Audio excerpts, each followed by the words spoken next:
Ceci est un livre audio autogénéré par Google.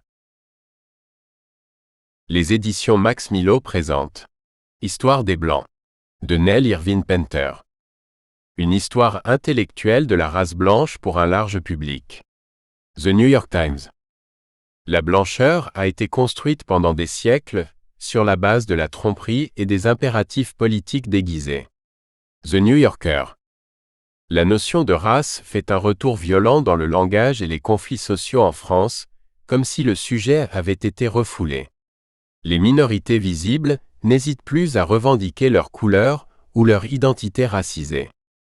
L'historienne africaine-américaine Nell Irvin Painter adopte un point de vue révolutionnaire. Au lieu d'étudier la négritude, elle interroge la construction de la notion de race blanche, depuis les sites de l'Antiquité jusqu'aux catégories raciales utilisées dans l'Occident contemporain. Elle retrace la manière dont la désignation des Blancs et des non-Blancs a évolué selon les croyances politiques. En montrant les transferts entre les pensées américaines et européennes, elle éclaire les identifications raciales aujourd'hui. Diplômée de Harvard, professeure d'histoire à l'université de Princeton, Nell Irvin Painter est spécialiste de l'histoire du Sud des États-Unis. Parmi ses livres récents figurent Old in Our School. A Memoir of Starting Over, Counterpoint Press 2018, Creating Black Americans, African American History and Its Meanings 1619 to the Present, Oxford University Press 2005. Des notes et illustrations sont disponibles sur les versions e-book et brochées du livre. Introduction. J'aurais pu intituler ce livre Les Blancs d'Amérique. Comment, de l'Antiquité à nos jours, s'est construite cette notion, parce qu'il explore un concept qui a sa place dans une histoire événementielle. J'ai choisi de procéder ainsi parce que la race est une idée, non un fait, et que ces questions demandent des réponses relevant du conceptuel plutôt que du factuel. L'histoire américaine abonde en commentaires sur ce qu'être non-blanc signifie, se déplaçant aisément entre les changements alternés du sens de race, conçu comme couleur, passant de personnes de couleur à nègre, puis à afro-américain, puis à noir, puis à africain-américain, être noir étant toujours associé à l'esclavage. Mais on a porté peu d'attention au discours tout autant embrouillé et changeant de l'histoire quand il portait sur les races blanches et sur l'ancien, très ancien commerce des esclaves provenant de l'Europe orientale. Je dis race blanche au pluriel, parce que pendant la plupart des siècles passés, quand la race se réduisait réellement à des questions de droit, les Américains cultivés croyaient fermement qu'existait non pas une seule, mais plusieurs races européennes. Il est possible, et il est important, d'enquêter sur cet autre aspect de l'histoire, sans banaliser celui que nous connaissons déjà si bien. Qu'il me soit permis d'affirmer catégoriquement que puisqu'il ne s'agit pas ici d'une histoire où blanc et noir s'opposent, je ne sous-estime aucunement et n'ignore nullement l'importance écrasante de la race noire en Amérique. Je connais bien cette littérature, vraiment immense, qui explique la signification, l'importance et la réalité indéniable de la race quand cela signifie race noire. En comparaison avec ce besoin de savoir, les définitions légales et biologiques de la race blanche restent particulièrement vagues. C'est ce qui reste quand on n'est pas noir. Ce caractère vague toutefois ne signifie pas qu'il faille s'en désintéresser, bien au contraire, car une autre importante littérature historique, beaucoup moins connue de nos jours, explique la signification, l'importance et la réalité indéniable des races blanches. Il peut sembler bizarre de commencer un livre sur les Américains par l'Antiquité, un temps bien antérieur à la découverte du Nouveau Monde par les Européens, et remontant à des milliers d'années avant l'invention du concept de race. Cependant, comme l'idée selon laquelle une race ne disparaît jamais est si répandue, beaucoup croient possible de suivre la trace de quelque chose qui serait la race blanche plus de 2000 ans en arrière. Ajoutons que nombreux sont les Occidentaux qui ont tenté de racialiser l'Antiquité, faisant de l'histoire ancienne une histoire de la race blanche et des lettres classiques un territoire exclusivement blanc, avec des images de Grecs anciens ayant les cheveux blonds. Faire des anciens des ancêtres anglo-saxons a rendu l'étude de l'Antiquité classique peu accueillante pour les spécialistes africains-américains d'eux. Cette fable des Grecs aux cheveux blonds n'est peut-être plus enseignée dans les écoles, mais elle persiste comme un mythe auquel, dans ces pages, il faudra faire face. Avant de commencer le voyage vers les temps anciens, il serait peut-être utile de faire quelques remarques sur le rôle de la science ou de ce qui se prétend science de la race. Je résiste à la tentation d'écrire entre guillemets le mot « science », y compris quand cela s'applique aux théories et aux affirmations de la plus fallacieuse et pernicieuse espèce. Chercher à décider ce qui est vraiment de la science et ce qui relève du fantasme culturel nous empêcherait rapidement de rien faire d'autre. Il vaut mieux prendre note des limites des savants d'hier que de flétrir d'un simple « science » entre guillemets, ce qui dans leur pensée n'a pas résisté au passage du temps. À ceux qui, à leur époque, étaient de grands savants, je donne une place de choix dans ces pages, même si une partie de ce qu'ils pensaient a perdu de sa valeur en cours de route. Aujourd'hui, nous pensons la race en termes de biologie, mais ensuite, nous nous rappelons que les sens de ce mot ne mettent pas longtemps à se détacher de catégories purement physiques. Même en un lieu aussi circonscrit qu'un livre, ce que signifie race blanche touche à des notions comme celles de travail, de sexe, de classe sociale et d'image de beauté personnelle qui rarement apparaissent dans les analyses d'une race. Le travail tient une place centrale quand on parle de race, parce qu'il y a de fortes chances pour qu'on imagine que ceux qui travaillent méritent naturellement les tâches pénibles et la pauvreté de leurs conditions de travailleurs. On continue à supposer, bien à tort, que l'esclavage quelque part dans le monde doit reposer sur une différence raciale. Maintes et maintes fois, les classes dirigeantes ont tiré la conclusion que ces gens-là méritaient leur sort, qu'il devait y avoir quelque chose en eux qui les mettait en bas de l'échelle. À l'époque moderne, nous reconnaissons ce genre de raisonnement quand il touche la race noire, mais à d'autres époques, le même raisonnement s'appliquait aux Blancs, en particulier quand il s'agissait des immigrants misérables qui recherchaient du travail. Ceux qui étaient tout en bas de l'échelle, c'étaient les esclaves. L'esclavage a permis l'élaboration du concept de race blanche de deux manières contradictoires. En premier lieu, dans la tradition américaine, peau blanche veut dire liberté, alors que peau noire veut dire esclavage. L'histoire des Blancs privés de liberté est ensevelie dans l'oubli général, quoique l'esclavage des Blancs, comme celui des Noirs, ait provoqué des déplacements de population et le mélange des gènes humains sur une grande échelle. Le rôle démographique non négligeable des différentes traites d'esclaves comme force historique est trop négligé. En second lieu, l'emploi de l'adjectif caucasien pour désigner les Blancs trouve son origine dans les idées de beauté qu'on associait à l'esclave blanc originaire de l'Est de l'Europe, et la blanchité reste liée à des représentations de la beauté existantes dans l'histoire de l'art et la culture populaire. Actuellement, la plupart des Américains considèrent la blanchité comme racialement indivisible, quoique ethniquement divisée. C'est le système que les anthropologues ont dégagé au milieu du XXe siècle. Selon eux, n'existait vraiment que trois races, mongoloïdes, négroïdes et caucasoïdes, mais un nombre infini d'ethnies. Aujourd'hui cependant, les biologistes et les généticiens, sans parler des critiques littéraires, ne croient plus en l'existence physique des races, même s'ils reconnaissent la force toujours présente du racisme, cette croyance que les races, ça existe et que certaines sont meilleures que d'autres. Il a fallu près de 2 siècles pour arriver à cette conclusion, après que d'innombrables systèmes raciaux ont fait apparaître un nombre infini de races différentes, et même de races blanches, et que des tentatives de classification ont provoqué de la frustration. Quoique la science refuse de nos jours à la race le statut de vérité objective, et que le recensement en Amérique ne sache plus du tout comment classer les personnes, beaucoup d'Américains se raccrochent à cette notion de la même manière que ceux qui sont incultes se raccrochent à la superstition.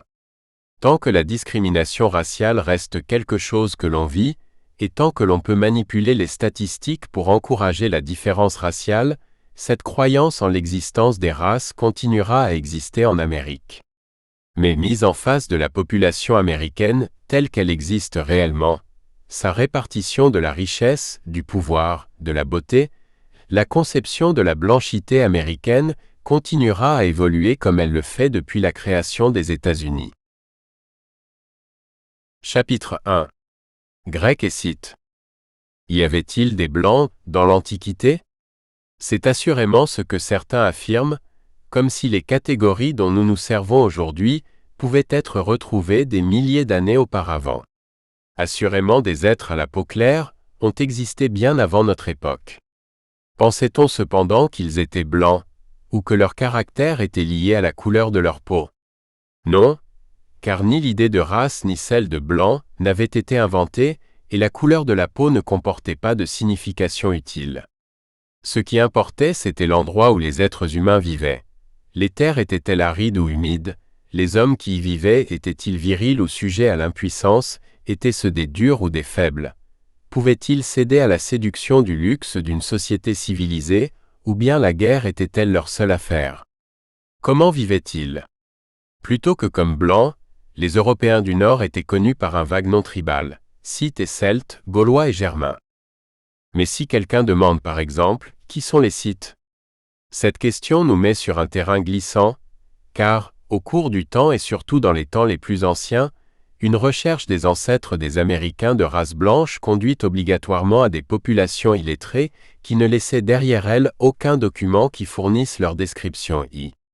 Ainsi, nous sommes obligés de passer en revue l'histoire intellectuelle que les Américains revendiquent à titre d'occidentaux, en gardant présent à l'esprit que bien avant que la science n'énonce les différences entre êtres humains en termes de race, bien avant que les racialistes ne commencent à pratiquer la craniométrie et à concocter des théories raciales, les Grecs anciens et les Romains avaient leurs propres moyens pour décrire les peuples du monde tels qu'ils le connaissaient il y a plus de 2000 ans. Et inévitablement, les tout premiers comptes rendus de notre histoire nous sont donnés d'en haut, par ceux qui dominaient les autres à un moment donné. Ce sont les puissants qui posent les jalons historiques. En outre, quand on essaie de tracer une origine biologique, on en vient souvent à tomber dans la légende, car les êtres humains se sont multipliés rapidement, par 1000 ou plus en à peu près 200 ans et par plus de 32 000 en 300 ans. Selon la biologie évolutive, on estime que les 6 ou 7 milliards d'êtres humains vivant actuellement partagent le même petit nombre d'ancêtres qui vivaient 2000 ou 3000 ans auparavant. Voilà qui invalide les prétentions de quiconque recherche une origine raciale pure. Les notions de pureté culturelle en Occident ne sont pas moins fallacieuses. Cela ne fait aucun doute. Les sociétés raffinées d'Égypte, Phénicie, de la Crète minoenne et de la Perse ont profondément influencé la culture classique de la Grèce ancienne, dont certains persistent à croire qu'elle est la seule et unique source de l'Occident. Cette histoire est encore à venir, car l'obsession de la pureté, raciale et culturelle, a fait son apparition bien des siècles après que les anciens ont disparu. Il nous suffit de dire que notre recherche pour l'histoire de la race blanche doit commencer dans ce mélange nébuleux de mythes et de réalités que constitue la littérature grecque antique. Très tôt, la plupart des notions grecques à propos des peuples qui vivaient le long de leurs frontières du nord-est, en particulier cet endroit vaguement connu appelé le Caucase, étaient mythologiques. Connu en Occident depuis les temps préhistoriques, le Caucase est une zone géographiquement et ethniquement complexe qui s'étend entre la mer Noire et la mer Caspienne, flanquée au nord et au sud de deux chaînes de montagnes. Au nord, cela forme une barrière naturelle avec la Russie. Au sud, le Petit Caucase fait la séparation avec la Turquie et l'Iran. La République de Géorgie s'étend entre la région disputée du Caucase, la Turquie, l'Arménie, l'Iran et l'Azerbaïdjan. Selon la mythologie grecque, Jason et les Argonautes partirent en quête de la toison d'or sur les terres caucasiennes, de la Colchide, pas loin de la ville géorgienne qui s'appelle maintenant Poti. Les pouvoirs magiques de la fille du roi Éétès, la princesse Médée, leur firent obtenir la toison. Dans l'Odyssée, Circé, la sœur du roi Éétès, transforme la moitié des hommes d'Ulysse en animaux et Ulysse lui-même cède à sa séduction. Plus tard, Hésiode et Échille reprennent le récit de Prométhée, fils d'un titan, puni pour avoir volé le secret du feu à Zeus, qui l'enchaîne sur une montagne du Caucase et envoie un aigle lui dévorer le foie chaque jour pendant 30 000 ans. Pour les Grecs, comme on peut le voir, presque tout peut arriver dans le Caucase. En outre, selon la mythologie grecque, les femmes du Caucase ont d'extraordinaires pouvoirs, que ce soit la magie de Médée ou de Circé ou bien les qualités guerrières des Amazones, que l'on situait géographiquement en différents endroits, Caucase compris. Encore aujourd'hui, ces mythes ont un écho. L'idée selon laquelle tous les peuples trouvent leur origine entre la mer Noire et la mer Caspienne provient du texte de la Genèse 8:1, d'après lequel l'arche de Noé serait venue se poser sur les montagnes de l'Arara, après le déluge. Au XIIIe siècle, Marco Polo situa le mont Ararat en Arménie, dans le pays des Kurdes, qui est à la jonction de l'Arménie, de l'Irak et de l'Iran. De toute façon, le mont Ararat, haut de 5185 mètres, est le plus haut sommet de Turquie, et beaucoup croient encore qu'il est la preuve que l'histoire de l'humanité d'après le déluge se situe en Asie occidentale. Les événements récents n'ont pas amoindri son importance. Au XXe et XXIe siècle, il y eut dans cette région des conflits pour avoir accès au pétrole. L'Ossétie du Sud, l'Azerbaïdjan, Grozny, Maïkop et la mer Caspienne, surtout Bakou, en ont de riches gisements. Plus tôt, on y faisait commerce d'esclaves, de vin, de fruits et d'autres produits agricoles provenant des vallées le long de la mer Noire. On y trouve aussi d'autres ressources naturelles, comme le manganèse, le charbon, le cuivre, le molybdène et le tungstène. Les images que l'on voit actuellement du Caucase nous montrent des villes entièrement bombardées, les derrick de Tchétchénie ou bien des indépendantistes barbus que les Russes appellent terroristes. Parfois, des photos de Caucasiens nous présentent des vieillards ratatinés comme preuve que le yaourt permet de prolonger la vie. Il y eut un temps où les gens du Caucase passaient pour être les plus beaux du monde. Cependant, les documents qui plaidaient en leur faveur, avec des images et pas simplement des mots, se révélèrent trompeurs. En revanche, ce sont des notions vagues et barbares que les Grecs avaient en tête à propos des Scythes et des Celtes vivant dans ce que l'on considère maintenant comme l'Europe. Pour exprimer de vastes généralités ethniques, les Grecs avaient des mots « Skytai Scythe » et « Keltoi Celte » qui désignaient des barbares établis au loin. Scythe, par exemple, signifiait simplement peuple peu connu, implanté au nord-est, inculte, resté à l'âge de pierre et celte, qualifiait des populations cachées qui se peignaient le corps, des populations étranges, barbares de l'Ouest. Nous ne savons pas comment ces peuples se nommaient eux-mêmes, car les noms grecs leur sont restés attachés. De même, nous ignorons comment beaucoup de ceux qui se trouvaient au nord, à l'ouest et à l'est de l'Europe, 2 ou 3 000 ans avant ou plus tôt encore, sont devenus les ancêtres biologiques des Allemands, des Anglais, des Irlandais du XIXe siècle et des Italiens, Juifs et Slaves du XXe siècle. Grâce aux descriptions que les Grecs nous ont laissées de leurs us et coutumes, nous savons que tous, qu'ils soient chefs ou esclaves, avaient la peau claire.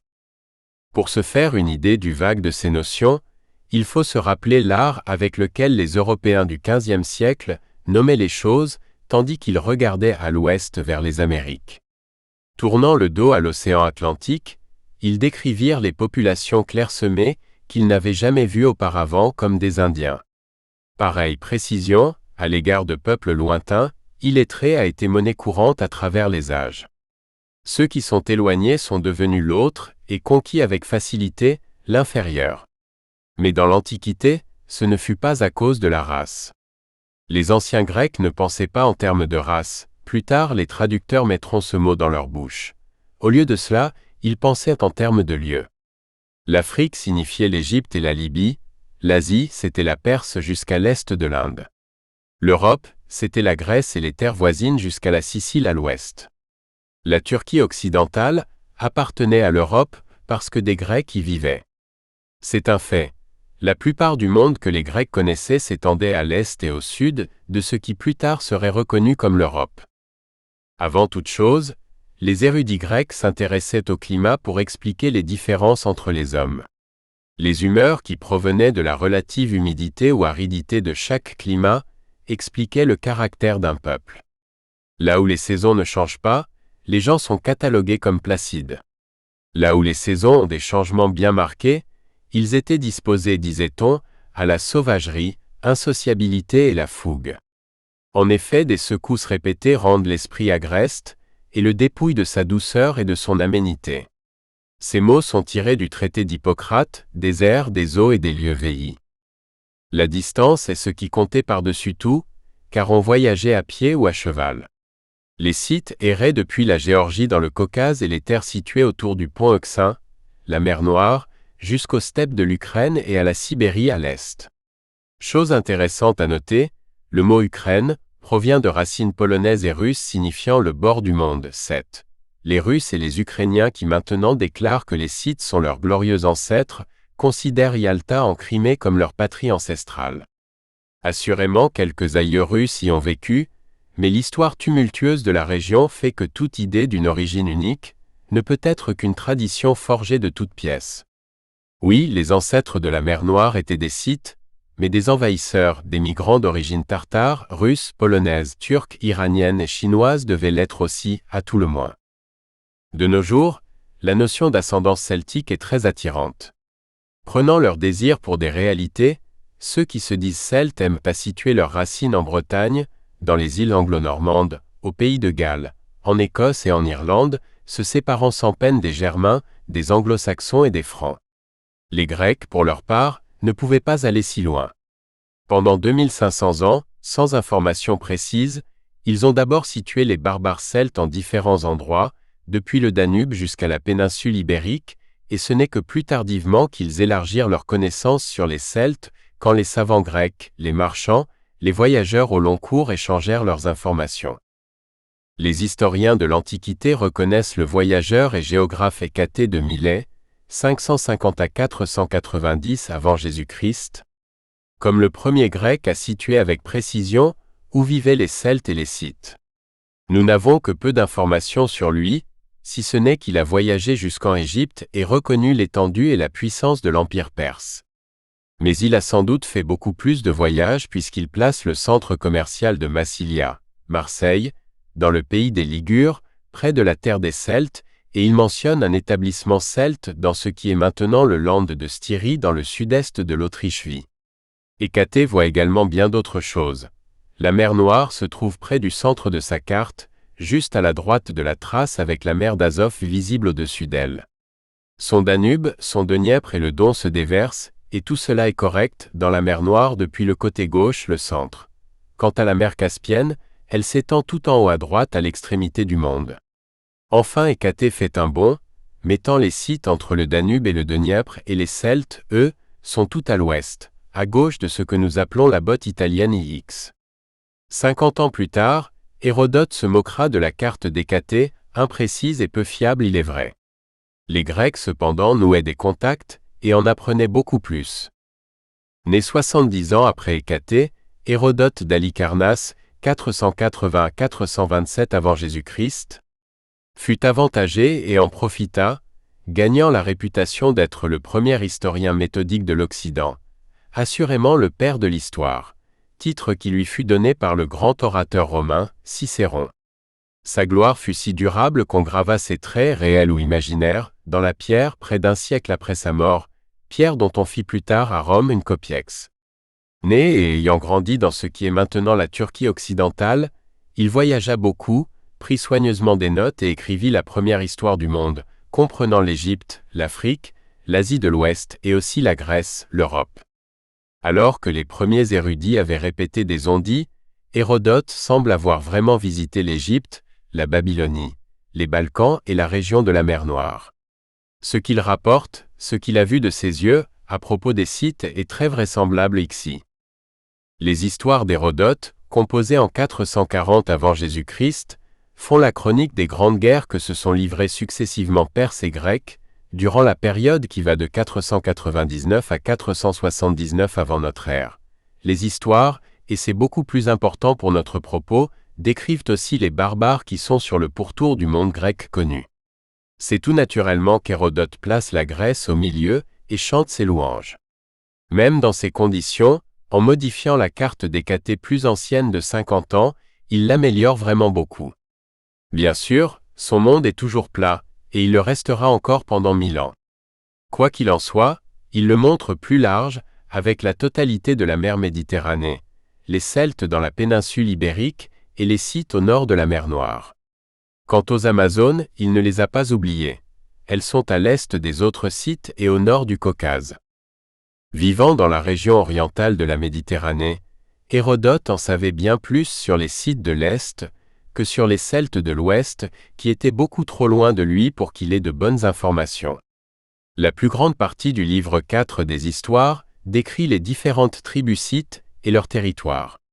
Quoique se concentrant sur les Scythes royaux, établis aux environs du Danube inférieur, du Dniester et du Dniepr, qui tous se jettent dans la mer Noire ou la mer d'Azov, ces descriptions s'étendent à des peuples nomades bien à l'est de l'Oural et autour de la mer Caspienne.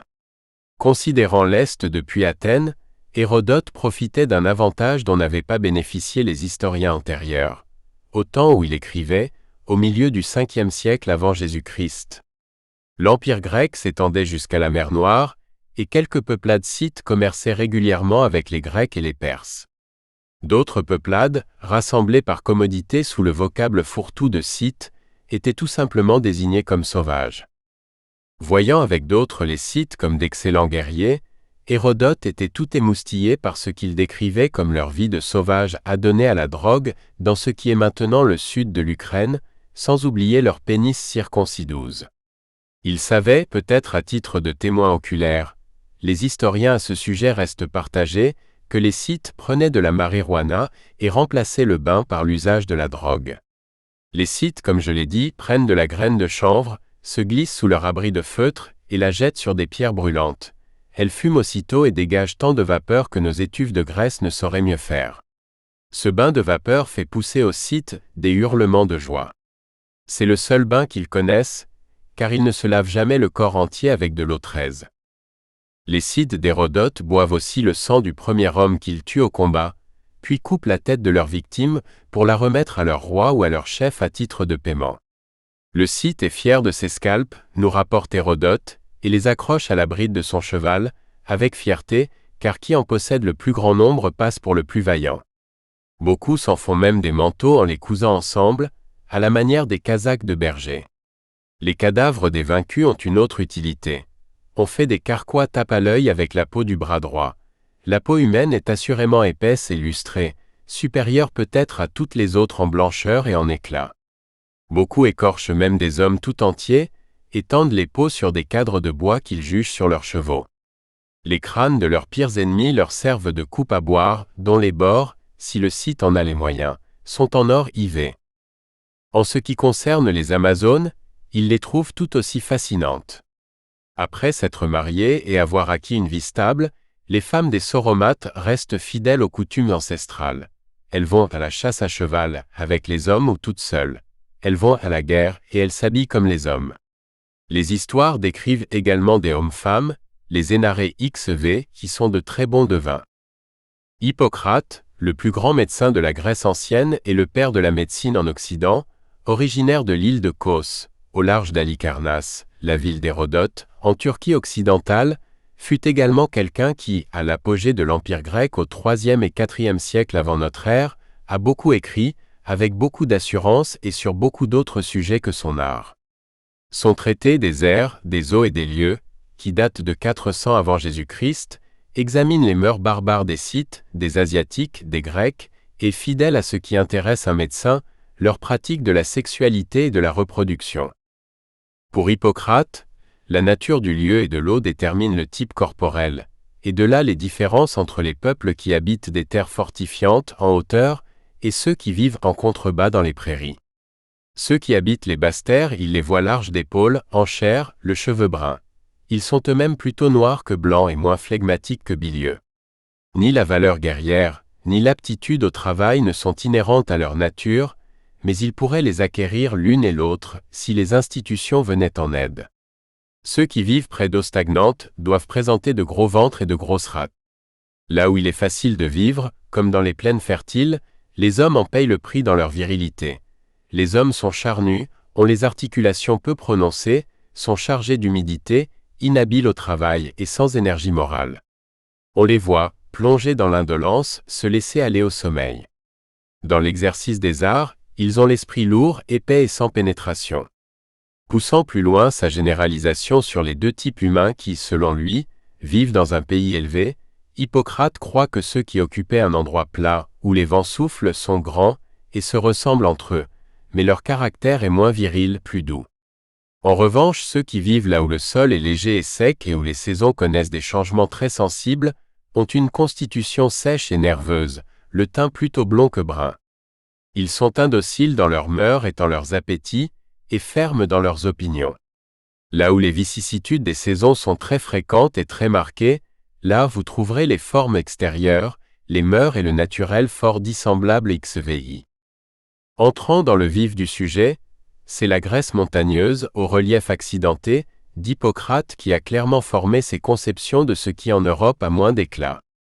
Une terre désolée par le froid et brûlée par le soleil a produit des hommes superbes. Le corps sec, maigre, nerveux, velu, les articulations bien prononcées. Le tempérament.